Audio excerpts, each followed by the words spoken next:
Est-ce qu'on va bientôt pouvoir payer en bitcoin chez McDo et Starbucks, Anthony Morel? Ce sera peut-être bientôt possible en effet. Cela découle d'une annonce réalisée il y a quelques jours lors de la Bitcoin Conférence. C'est ça, la Bitcoin Conférence, c'est le grand round du secteur. Oui. C'est là où chaque année, vous avez au moins une annonce fracassante. L'an dernier, c'était le Salvador qui avait annoncé qu'il était le premier pays au monde à accepter le Bitcoin comme monnaie officielle.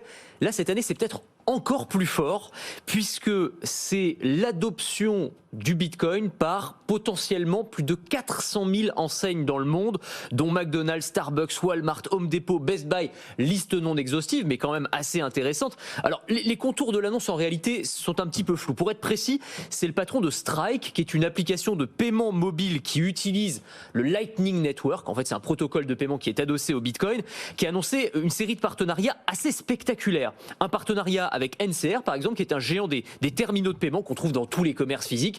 Et en gros, ça veut dire que ils vont devenir concrètement et de fait Bitcoin compatible, si l'on peut dire. Le deuxième partenariat, c'est avec Shopify. Shopify, je ne sais pas si vous voyez ce que c'est une plateforme qui permet de créer un site en ligne en l'espace de quelques minutes, en quelques clics.